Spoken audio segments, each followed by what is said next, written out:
Hello 11th class. Beta, this one is your lecture number 9 for the chapter biological classification. Okay. In our last class we have discussed about cyanobacteria and now I am going to explain you mycoplasma. Okay. Now what happened, mycoplasma are the smallest type of organism that exist on earth. Okay. आप लोगों ने भी पढ़ा होगा कि mycoplasma सबसे छोटे organisms होते हैं, ठीक है, जो आपके एनवायरनमेंट में आपको दिखाई देंगे। आई बात समझ में। और माइकोप्लाज्मा पूरी की पूरी एक क्लास है, ठीक है। Mycoplasma is a complete class. आई बात समझ में, जिसमें से कुछ ऑर्गेनिजम्स हैं जैसे पीपीएलओ, ठीक है, प्लूरोनिमोनिया लाइक ऑर्गेनिज्म। आगे हम देखेंगे इसे प्लूरोनिमोनिया लाइक ऑर्गेनिज्म क्यों कहा गया, ठीक है। इसी को हम एमएलओ भी बोलते हैं, मॉलिक्यूल्स लाइक ऑर्गेनिज्म। ऐसा क्यों? क्योंकि देखो जैसे आगे हम जब प्लांट किंगडम पढ़ेंगे ना, ठीक है, सॉरी एनिमल किंगडम जब हम वहाँ पे करेंगे तो वहाँ पे बेटा आप एक किंगडम पढ़ोगे मोलुस्का, ठीक है, आप एक किंगडम पढ़ोगे मोलुस्का। तो मोलुस्का की क्या होती है, एक कैरेक्टरिस्टिक फीचर होती है कि they are soft bodied organism, ठीक है, सॉफ्ट बॉडीड ऑर्गेनिज्म होते हैं and they lack cell wall. In the same sense, ठीक है, these organisms, these mycoplasma have soft body and they didn't have any cell wall. तो बेटा MCQ point of view से सबसे इम्पॉर्टेंट क्वेश्चन जो यहाँ से अराइज होता है that is which monerans didn't have cell wall. Okay, आई बात समझ में। ऐसे कौन से मोनेरा हैं जिनमें सेल वॉल नहीं होती, ठीक है। तो your answer will be mycoplasma. Okay, mycoplasma ऐसे ऑर्गेनिजम्स होते हैं, ऐसे मोनेरा होते हैं, ऐसे प्रोकैरियोट्स होते हैं जिनमें सेल वॉल इज एब्सेंट, ठीक है। तो एमएलओ इसीलिए कहा जाता है, ये मोलिक्यूल्स वर्ड वहीं से आया है, ठीक है, उन्हीं के तरीके के organism. Jokers of plant kingdom भी बोलते हैं क्योंकि पहले अज्यूम किया जाता था कि ये प्लांट से बिलोंग करते हैं। और देखो इनकी शेप जो है वो फिक्स नहीं है because they didn't have any cell wall, that's why they didn't have any specific shape, ठीक है। तो इस वजह से इनको हम प्लूरो मॉर्फिक बॉडीज़ भी आप बोल सकते हो, ठीक है। बट एग्जैक्टली इनका नाम क्या रखा गया, जोकर्स ऑफ प्लांट किंगडम, ठीक है। इसके अलावा इसको बॉटल ऑफ कोका कोला भी कहते हैं। वाई, देखो आपको यहाँ दिखाते हैं, इसमें इस पेज में नहीं है बेटा डायग्राम, आगे मैं आपको शो कर दूँगी, ठीक है ना। अभी मैं यहाँ आपको बना के दिखा देती हूँ क्या होता है। जैसे जब आप इसकी कॉलोनी को देखोगे ना तो आपको कॉलोनी कुछ ऐसी दिखाई देगी, ठीक है, आपको कॉलोनी कुछ ऐसी दिखाई देगी, कुछ इस तरीके से। मतलब बीच में जो ऑर्गेनिजम्स हैं बहुत ही कंजस्टेड फॉर्म में होते हैं तो इनकी डार्क सी अपीयरेंस आती है, ठीक है। और साइड में जो है बिल्कुल एकदम ट्रांसपेरेंट लुक आता है, ठीक है। क्यों आता है वो हम आगे डिस्कस करेंगे, लेकिन इनकी कॉलोनी आपको कुछ ऐसे लगेगी। तो आपने सभी ने कोको कोला की बॉटल देखी होगी, ठीक है, यहाँ पे मैं थोड़ी सी ऐसी रफली बना रही हूँ। कोको कोला की बॉटल जब आप देखते हो तो अंदर से तो डार्क होती है, डार्क कलर की होती है, ठीक है, और बाहर से उसका जो कवर है दैट इज़ ट्रांसपेरेंट, ठीक है। इसीलिए इनको कई बार हम बॉटल ऑफ कोको कोला भी कह देते हैं। फ्राइड एग कॉलोनी बोलते हैं, क्यों बोलते हैं वो हम आगे डिस्कस करते हैं अभी, ठीक है। इसके अलावा bacteria with their coats of, ये क्यों बोलते हैं इसको भी हम आगे डिस्कस करते हैं, ठीक है। वैसे नाम से पता चल गया होगा आपको कि basically bacteria with their coats of इसलिए बोलते हैं because they didn't have any cell wall. आई बात समझ में, ठीक है। और बैक्टीरियल बिहेवियर शो कर रहे हैं तो इसीलिए बैक्टीरिया का नाम बोल दिया है। अब देखो जहाँ तक बताओ, ये तो इसके कुछ आप यूँ कह लो कॉमन नेम है या निक नेम लगा सकते हो। कहाँ से बिलोंग करते हैं, they are gram positive gram negative type of bacteria. ये क्वेश्चन नेम्स में आया हुआ है तो ये भी आप कर लेना कि माइकोप्लाज्मा किस कैटेगरी से बिलोंग करते हैं, ठीक है। अब देखो जहाँ तक बात है डिस्कवरी की, तो डिस्कवरी इसकी किसने की थी, नॉकार्ड एंड रॉक्स ने की थी। इन्होंने क्या किया, जैसे कुछ ऐसे कैटल्स थे, ठीक है, जिनको निमोनिया था। आई बात समझ में, कुछ ऐसे कैटल्स थे जिनको निमोनिया था तो इन्होंने उनका जो प्लूरल फ्लूइड है, ठीक है, प्लूरल फ्लूइड समझते होगे, नहीं समझते हो तो मैं बता देती हूँ। आप सभी ने लंग्स के बारे में पढ़ा हो थोड़ा बहुत, अगर डिटेल से कभी 10th क्लास में अगर आपने कहीं बहुत अच्छे से पढ़ा हो तो लंग्स की जो आउटर कवरिंग होती है ना बच्चों, इस तरीके से लंग्स की जो आउटर कवरिंग होती है, ठीक है, उसको क्या बोलते हैं, प्लूरा बोलते हैं।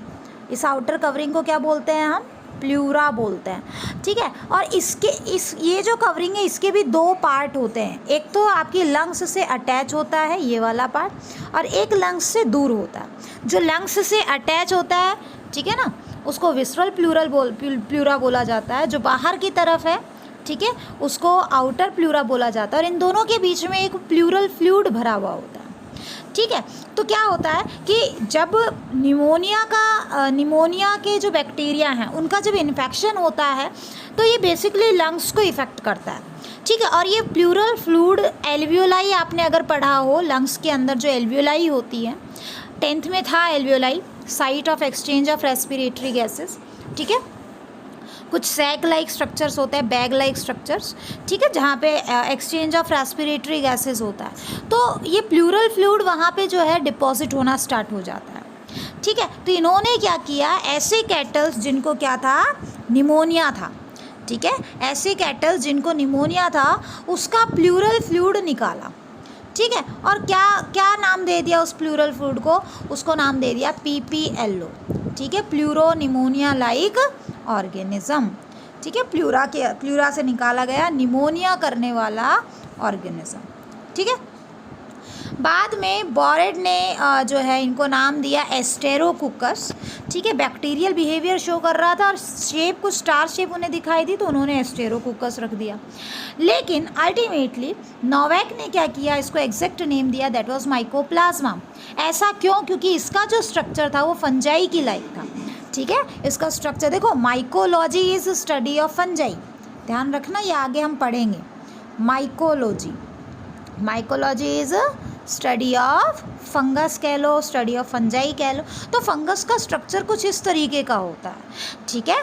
तो माइकोप्लाज्मा यानी कि फंजाई या फंगल लाइक स्ट्रक्चर, ठीक है। तो ये नाम किसने दिया था, नोवेक ने दिया था। स्ट्रेट फॉरवर्ड क्वेश्चन पूछा जा सकता है तो अपना प्रिपेयर कर लेना।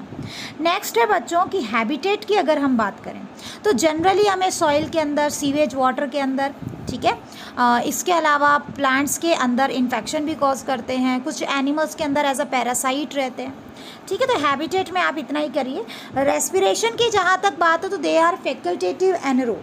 फैकल्टेटिव एनरोब का मतलब इनिशियली क्या होता है, ये एरोब्स होता है, लेकिन ज़रूरत पड़ने पर एनरोबिक भी रेस्पिरेशन शो कर सकते हैं। समझ में आया। नेक्स्ट बच्चों न्यूट्रिशन की जहाँ तक बात है, they show both type of heterotrophic nutrition, that is they are saprotroph as well as they are parasite, ठीक है। अब दोनों टाइप के न्यूट्रिशन पढ़ चुके हैं कि सैप्रोफाइट्स किन्हें कहा जाता है, ठीक है, जो डेड और डिकेइंग ऑर्गेनिज्म पे फीड कर रहे हैं, और पैरासाइट किसे कहा जाएगा, जो किसी एनिमल बॉडी या प्लांट बॉडी के अंदर या उसके बॉडी सरफेस के ऊपर फीड कर रहे हैं, उनसे नरिशमेंट ले रहे हैं, ठीक है। तो देखो जनरली ये पैरासाइट किसके अंदर मिलते हैं, पोटैटो के अंदर मिलेंगे, ठीक है, कॉर्न के अंदर मिलेंगे, ब्रिंजल के अंदर मिलेंगे। तो आप just PCB, physics chemistry bio, आप ऐसे भी याद रख सकते हैं, पोटैटो, कॉर्न एंड ब्रिंजल, ठीक है। एनिमल की जहाँ तक बात है तो they are present in dog, they are present as a parasite in mice, they can be present in man as well as in sheep, okay.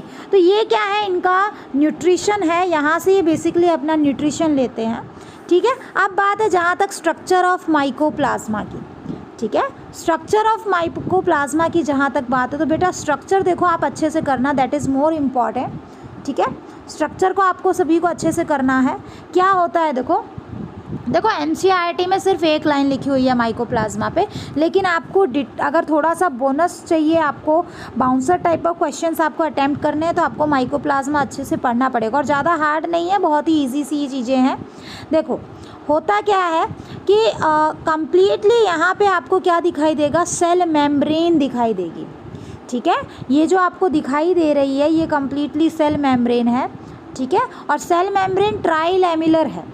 ट्राइलेमिलर का मतलब क्या होता है कि यहाँ पे जैसे आपने प्लाज्मा मेम्ब्रेन का फ्लूइड मोज़ेक मॉडल पढ़ा था, तो जब हम इसकी स्टडी कर रहे थे तो हमें मॉडल में कुछ ऐसा दिखाई दिया कि आपके पास 3 लेयर हैं, ठीक है। अब वो 3 लेयर में कैसे दिखाई दिया कि बीच में जो फोस्फोलिपिड बाई लेयर होती है उसको एक अज्यूम कर लिया और इसके दोनों तरफ प्रोटीन की लेयर अज्यूम कर ली, ठीक है ना। आई बात समझ में। तो ध्यान रखना इसकी जो मेम्ब्रेन है दैट इज़ ट्राइलैमेलर, बिल्कुल हमारी तरह होती है, लेकिन ध्यान रखना मेम्ब्रेन को स्टेबलाइज करने के लिए कि मेम्ब्रेन का फ्लूइडी बिहेवियर ज़्यादा ना हो जाए, ठीक है ना। इन सब चीज़ों को कंट्रोल करने के लिए यहाँ पे क्या मिलेगा आपको, स्टीरोल्स और हैप्नॉइड्स मिलेंगे।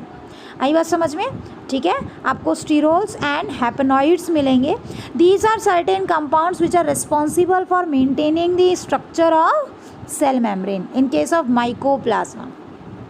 क्लियर, ठीक है। इसके अलावा अगर हम बात करें इनके जेनेटिक मटेरियल की, तो देखो आपको जो ये जेनेटिक मटेरियल दिखाई दे रहा है, ठीक है, ये इस तरीके से, ये जो यहाँ पे ऐसे बना के दिखाया हुआ है, हाईली कॉइल्ड है और कॉइल्ड में भी बहुत ज़्यादा जो है ये कैसे एकदम से जो है आप ये कह सकते हो कि कॉइल्ड फॉर्म में प्रेजेंट है, ठीक है ना। डबल स्ट्रैंडेड होगा, लीनियर होगा, इसके साथ साथ ये कॉइल्ड भी है। लेकिन देखो लीनियर में कॉइल्ड बिहेवियर कैसे आया, मतलब है तो ये सीधा बट उसमें उसकी कॉइलिंग हुई है, ठीक है ना। आई बात समझ में। तो कॉइल्ड डीएनए होता है और इसमें क्या होता है, इसकी पैकिंग के लिए कुछ पॉलीअमीन्स होते हैं। ध्यान रखना हिस्टोन प्रोटीन्स आर एब्सेंट। तो ये जो दोनों कैरेक्टर हमने पढ़े कि प्रेजेंस ऑफ सेल मेम्ब्रेन का होना, presence of double stranded linear DNA का होना, बोथ आर यूकैरियोटिक फीचर, है ना। आई बात समझ में, बोथ आर यूकैरियोटिक फीचर, क्योंकि आपने पढ़ा भी है कि यूकैरियोट्स में जो डीएनए होता है, यानी हमारे अंदर जो डीएनए होता है वो लीनियर होता है, लेकिन प्रोकैरियोट्स में सर्कुलर कॉइल्ड डीएनए होता है, ठीक है। इसके अलावा प्रोकैरियोट्स में हिस्टोन प्रोटीन एब्सेंट होते हैं। तो कुछ कैरेक्टर इसके यूकैरियोट्स से बिलोंग कर रहे हैं, कुछ कैरेक्टर इसके प्रोकैरियोट्स से बिलोंग कर रहे हैं, ठीक है। बट फिर भी हम इसको प्रोकैरियोट्स की कैटेगरी में पढ़ते हैं क्योंकि ज़्यादा कैरेक्टर इसके प्रोकैरियोट्स से रिजेंबल करते हैं। नेक्स्ट देखो आपको जो है यहाँ पे कोई भी सेल ऑर्गेनल नहीं मिलेगा एक्सेप्ट फॉर 70S राइबोसोम, ठीक है। तो जगह जगह पे आपको देखो ये राइबोसोम्स दिख रहे हैं, कहीं कहीं पे ये डॉट डॉट जो स्ट्रक्चर आपको दिख रहे हैं, ऑल दीज आर राइबोसोम्स, ठीक है, सारे के सारे राइबोसोम्स हैं। इसके अलावा ग्रीन कलर से आपको जगह जगह पे ये क्या दिख रहा है, सिंगल स्ट्रैंडेड आरएनए, ठीक है, सिंगल स्ट्रैंडेड आरएनए जो कि सॉल्युबल आरएनए है। आगे चल के आप पढ़ोगे टीआरएनए भी बोलते हैं इसको, ठीक है। आप जब 12th क्लास में जाओगे तो वहाँ पे आरएनए का स्ट्रक्चर आप कंप्लीटली पढ़ोगे, तो इसको हम टीआरएनए भी बोलते हैं, बट आप अपने लेवल पे सॉल्युबल आरएनए भी बोल सकते हो, ठीक है। सिंगल स्ट्रैंडेड आरएनए यहाँ मिलेगा आपको। इसके साथ साथ बच्चों आपको यहाँ पे जो ये प्रोटोप्लाज्मिक मैट्रिक्स आपको दिखाई दे रहा है, ठीक है, जो लिक्विड इसके अंदर भरा हुआ होता है दैट इज़ प्रोटोप्लाज्मिक मैट्रिक्स, ठीक है। कुछ यहाँ पे क्या है, एंजाइम्स आपको मिलेंगी फॉर सर्टेन मेटाबॉलिक प्रोसेसेस, ठीक है।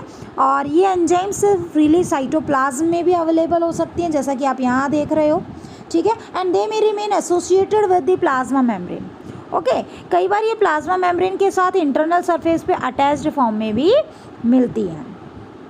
समझ में आया, ठीक है। इसके अलावा इन सब चीज़ों के अलावा एक यूनिक सा बिहेवियर आपको देखने के लिए मिलेगा, आपने कभी नहीं पढ़ा है, कुछ एलिमेंट्री पार्टिकल्स हैं यहाँ पे, ठीक है। These are certain elementary particles. किससे बने हुए होते हैं, they are made up of DNA, RNA and proteins plus enzymes, ठीक है। काम क्या होता है, they are basically for asexual reproduction, ठीक है। अगर हम बात करें माइकोप्लाज्मा में रिप्रोडक्शन की, तो generally elementary bodies are utilized for asexual reproduction. Clear. Next बच्चों देखो, अगर हम बात करें यहाँ पे यहाँ आप एक अलग सा स्ट्रक्चर भी देख रहे हो, ये इस तरीके का रेड कलर का आपको एक बड़ा सा डॉट दिख रहा है, ठीक है, and that is associated with DNA. क्या है ये, इट इज़ रेप्लिकेटिंग डिस्क, ठीक है। क्या है ये, रेप्लिकेटिंग डिस्क होती है जो बेसिकली डीएनए की डबल कॉपी बनाने में हेल्प करती है, ठीक है, हेल्प इन डीएनए रेप्लिकेशन। और किसकी तरह होती है, सिमिलर टू मीजोजोम, बिल्कुल जैसे मीजोजोम इंटरनल इनफोल्डिंग होती है प्लाज्मा मेम्ब्रेन की, ये भी कुछ इसी तरीके से बनी है, ठीक है। और जिस टाइम पे सेल डिवीज़न होता है तो सेल डिवीज़न में ये सेपरेशन में हेल्प करती है, जस्ट लाइक मीजोजोम, ठीक है। समझ में आया, लिपोप्रोटीन की मेम्ब्रेन बनी हुई होती है, लिपोप्रोटीन की सेल मेम्ब्रेन बनी हुई होती है, ये तो मैंने आपको पहले भी बता दिया। तो अगर हम एक मोटे तौर पे इसका कंक्लूज़न निकालें कि स्ट्रक्चर में बेसिकली क्या क्या चीज़ें आपको देखने के लिए मिलेंगी, ठीक है, तो स्ट्रक्चर आपको कुछ इस तरीके का दिखाई देगा, माइकोप्लाज्म का। ठीक है, समझ में आ गया होगा आई थिंक। तो बच्चों कुछ थ्योरेटिकल पॉइंट ऑफ व्यू से देखते हैं जो आपने अभी स्ट्रक्चर पढ़ा है बेस उसी से रिलेटेड। ठीक है, किस टाइप के ऑर्गेनिज्म होते हैं? दे आर यूनिसेलुलर, सिंपलेस्ट होते हैं, फ्री लिविंग प्रोकैरियोट्स, यानी किसी के साथ भी कोई भी सिम्बायोटिक एसोसिएशन ये शो नहीं करते। हालांकि पैरासाइट हो सकते हैं बट जनरली ये क्या मिलते हैं आपको? फ्री लिविंग स्टेट में मिलते हैं। ठीक है, सबसे ज़्यादा इम्पॉर्टेंट करेक्टर क्या है इनका? They do not have any cell wall. Cell wall is absent. बच्चों बार बार बोल रही हूँ, ये लाइन याद कर लेना। ठीक है, क्योंकि एनसीईआरटी में माइकोप्लाज्मा में केवल ये एक ही लाइन दी हुई है, that you have to learn. ठीक है ना। So they are highly pleomorphic. अब सेल वॉल नहीं है तो स्ट्रक्चर क्या होता है? बदलता रहता है। ठीक है, प्लूरो का मतलब होता है नॉट फिक्स्ड, ठीक है ना, और मॉर्फिक का वर्ड होता है फॉर्म, अपीयरेंस। ठीक है, and can assume various shape like spherical, granular, filamentous, coccoid etcetera. That's why they are known as jokers of plant kingdom. इसीलिए क्या बोल देते हैं हम इन्हें? जोकर्स ऑफ प्लांट किंगडम बोलते हैं।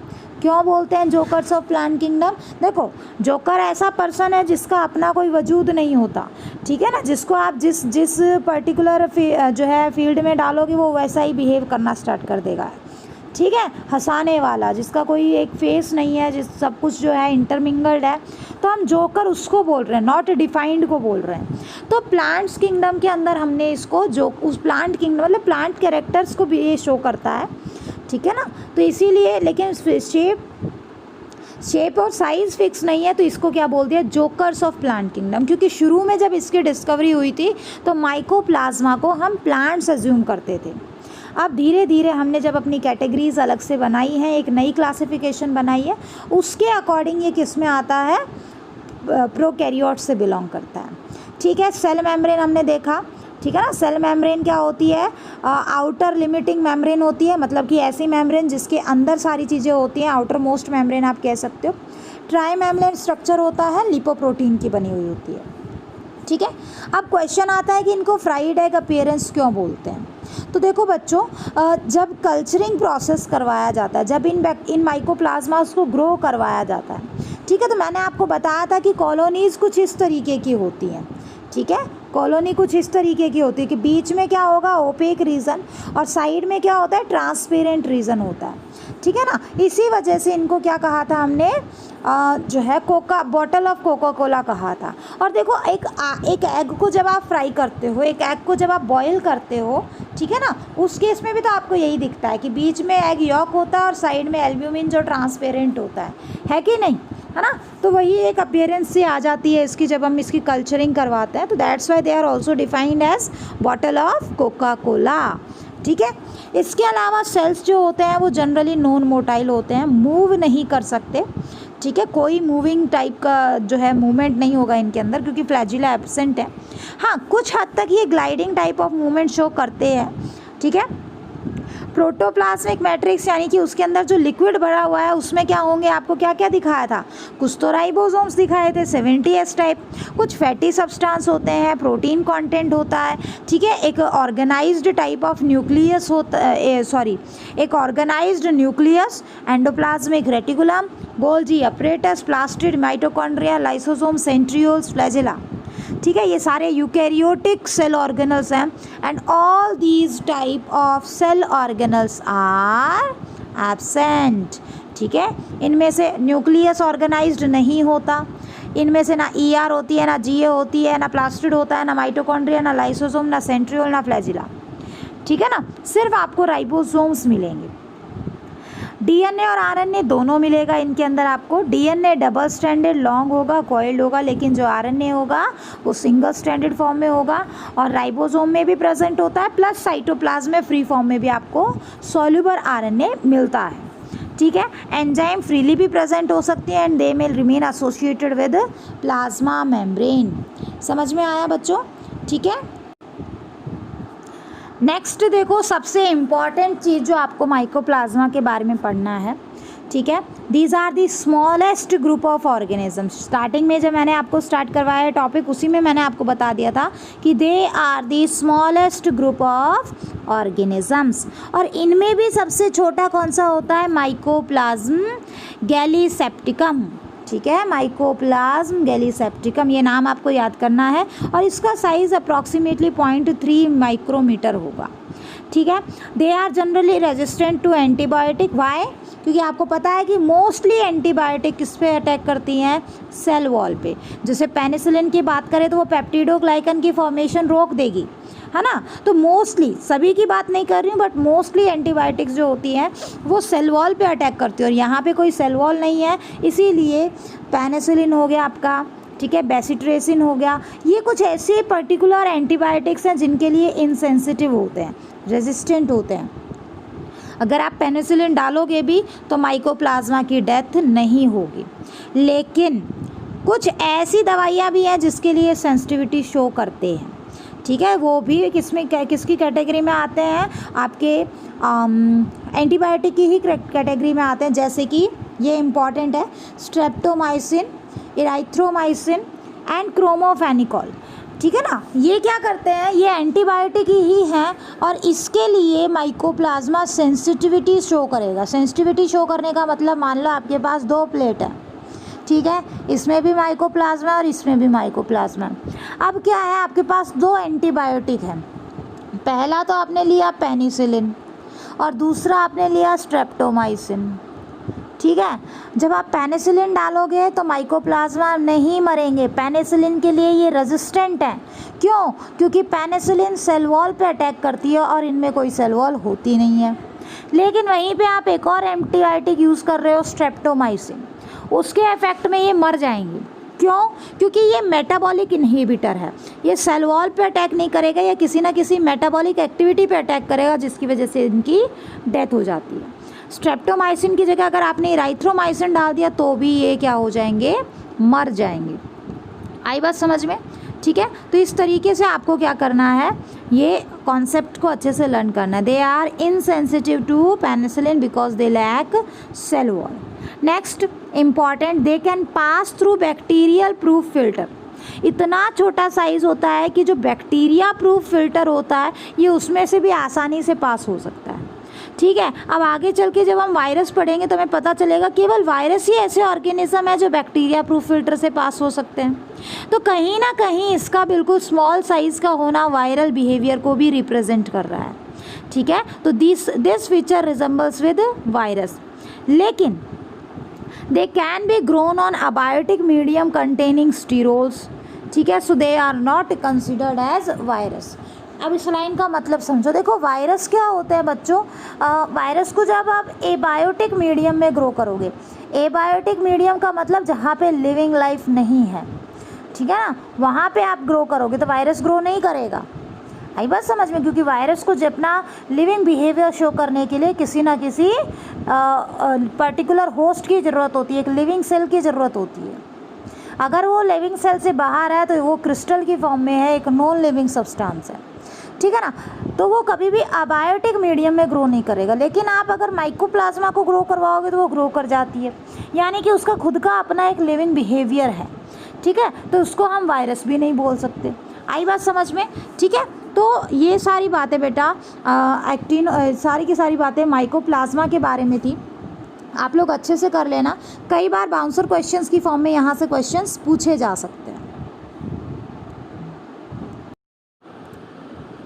नेक्स्ट इज़ बच्चों एक्टिनोमाइसिटिस, जिसको मोस्टली हम रे फंजाई के नाम से जानते हैं, ठीक है। आप इसको माइसीलियल बैक्टीरिया भी बोल सकते हैं, ठीक है। देखो बेसिकली माइको वर्ड जो है दैट इज़ फॉर फंजाई। आगे जाके हम पढ़ेंगे। तो जब डिस्कवरी हुई तो हम एज्यूम करते थे कि ये फंजाई से बिलोंग करते हैं, क्योंकि कुछ कैरेक्टर्स, इसकी जो अपीयरेंस है वो जस्ट लाइक फंजाई थी, ठीक है। बट जब इसके कैरेक्टर्स को स्टडी किया गया तो पता चला कि इसमें बहुत सारे कैरेक्टर ऐसे हैं जो प्रोकैरियोट्स से बिलोंग करते हैं। बाद में इसको वहाँ से निकाल के प्रोकैरियोट्स की कैटेगरी में डाला गया, ठीक है। तो ये मोनेरा से बिलोंग करता है। आपसे अगर पूछ ले कि एक्चुअल में एक्टिनोमाइसिटीज़ हैं क्या, तो these are fungi like bacteria, ठीक है, they are connecting link between bacteria and fungi because they have characteristic of both bacteria as well as fungi. ठीक है, आई बात समझ में। जैसे अगर हम बात करें बैक्टीरियल बिहेवियर की, तो इनके अंदर पेप्टिडोग्लाइकन और माइकोलिक एसिड है। ठीक है, और जनरली जो माइकोलिक एसिड है वो एक टॉक्सिक सब्सटेंस बनाता है जिसको माइकोसाइड भी कहा जाता है। ठीक है, जो कि पैथोजेनिक प्रूव हो सकता है किसी भी पर्टिकुलर होस्ट के लिए। ठीक, जहाँ तक बात है फंगल करेक्टर की, तो ये फिलामेंट्स की फॉर्म में होते हैं। आप सभी ने नोटिस किया हो, ठीक है, जैसे अगर आप किसी फफूंदी को देखते हो, फंजाई का मतलब क्या होता है, फफूंदी, तो आपने मोस्टली लोगों ने देखा होगा कि फंजाई क्या होती है, कुछ ऐसे वायर की मैश लाइक स्ट्रक्चर होता है, वाइट थ्रेड लाइक स्ट्रक्चर होता है। अगर आप देखो फंगस को देखोगे तो ऐसे जस्ट एक नेटवर्क सा बना होता है फाइन थ्रेड्स का, वाइट कलर की फाइन थ्रेड्स होती हैं और वो फंगस की फॉर्म में हमें दिखती है। ये जो फाइन थ्रेड लाइक स्ट्रक्चर्स होते हैं इनको क्या बोलते हैं हम, हाइफी। और ये पूरा कंप्लीट जो आपने ग्रुप ऑफ हाइफी बनाया है इसको क्या बोलते हैं, माइसीलियम। ठीक है, तो एक्टिनोमाइसीटीज ऐसे बैक्टीरिया होते हैं जो जनरली हाइफी की फॉर्म में रहते हैं या फिर माइसीलियम की फॉर्मेशन करते हैं। समझ में आया? इसके अलावा बच्चों देखो, जनरली यहाँ से बहुत सारी एंटीबायोटिक्स हम एक्सट्रैक्ट आउट करते हैं। एग्जाम्पल के लिए आप ले सकते हो स्ट्रेप्टोमाइसिन। ठीक है, अभी आपने थोड़ी देर पहले पढ़ा था स्ट्रेप्टोमाइसिन। ठीक है, स्ट्रेप्टोमाइसिन जो है वो कहाँ से निकाली जाती है, एक रे फंजाई होती है, एक एक्टिनोमाइसिटीज होती है, स्ट्रेप्टोमाइसिस। ठीक है, यहाँ से एक्सट्रैक्ट करते हैं। आई बात समझ में? कुछ हद तक ये नाइट्रोजन फिक्सेशन करती है, but the point to be noted is they are present in the root nodule of non leguminous plant. अभी तक आप लेग्यूमिनियस प्लांट पढ़ते आ रहे थे। अब आपसे अगर क्वेश्चन पूछ लिया जाए ऐसे नाइट्रोजन फिक्सिंग ऑर्गेनिजम्स को बताओ, के बारे में बताओ जो नॉन लेग्यूमिनियस प्लांट के रूट नोड्यूल्स में मिलते हैं, तब आपको आंसर करना है फ्रैंकियोजेंथोमोनास, और बेसिकली ये एक्टिनोमाइसीटीज से बिलोंग करते हैं। आगे बात समझ में? कहाँ कहाँ पे कौन कौन से प्लांट में मिलेगा, मायरिका, एलनस, कैसुरीना, ये सारे एंजियोस्पर्म की कैटेगरी में आते हैं। गिंको जिम्नोस्पर्म की कैटेगरी में आता है। आई बात समझ में? ठीक है, नेक्स्ट इज कि एक्टिनोमाइसीटीज जो होते हैं इनको हम एसिड फास्ट बैक्टीरिया भी बोल देते हैं। क्यों? क्योंकि मान लो आपने कोई स्टेन डाला, ठीक है, और इन्होंने स्टेन गेन भी कर लिया, तो जैसे ही आप इस पर एसिड डालोगे, एसिडिक ट्रीटमेंट इसको दोगे, तो ये वापस से अपना स्टेन लूज़ कर सकता है in presence of certain acids. ठीक है, that's why they are known as acid fast bacteria. समझ में आया? इसके अलावा बच्चों आप सभी ने नोटिस किया हो अगर कि कई बार क्या होता है, एक मस्टी सी स्मेल आती है। आप सभी ने कभी नोटिस किया हो कि एक मस्टी सी मड की स्मेल, एक मिट्टी की स्मेल आती है, एक अर्थी स्मेल आती है जब उस पर पानी गिरता है, तब first time shower of rain जब उस पर डलता है, या फिर जो है कोई आपने नया खेत है उसमें आपने प्लगिंग की है, नया नहीं मतलब आपने खेत में प्लगिंग की है, अपने फार्म में प्लगिंग की है। ठीक है, तो कई बार क्या होता है कि मिट्टी में से जो ये खुशबू आती है ना, ये बच्चों किसकी वजह से होती है, ड्यू टू ऑयली सिक्रीशन। ठीक है, उस सिक्रीशन का नाम होता है जियोस्मिन, और जो कौन सिक्रीट कर रहा है, एक्टिनोमाइसीटीज़ के कुछ ऑर्गेनिजम्स होते हैं जैसे नोकार्डिया, ठीक है, माइक्रोमोनोस्पोरा, स्ट्रेप्टोमाइसिस, इन सभी से क्या होता है जो है आपका ये जियोस्मिन सिक्रीट हो रहा है, और ये सारे क्या हैं, ये एक्टिनोमाइसीटीज़ के एग्जाम्पल्स हैं। ठीक है, ऑल आर एक्टिनोमाइसीटीज़। समझ में आया? तो आपसे बाई चांस कोई पूछ ले कि ये खुशबू किसकी होती है, तो ये जियोस्मिन की वजह से होती है, जिसको कुछ जैसे स्ट्रेप्टोमाइसिस, माइक्रोमोनोस्पोरा, नोकार्डिया, इस टाइप के एक्टिनोमाइसीटीज सिक्रीट करते हैं क्योंकि वो सॉइल में जनरली प्रेजेंट होते हैं। समझ में आ गया? ठीक है, that was all about your actinomycetes. ठीक है, मेरी तरफ से बच्चों मोनेरा कंप्लीट है। अगर अभी भी आपको कोई डाउट आ रहा है तो आप डाउट क्लास में मेरे साथ डिस्कस कर सकते हैं। ठीक है, that's all for today's lecture बच्चों। Thank you everyone.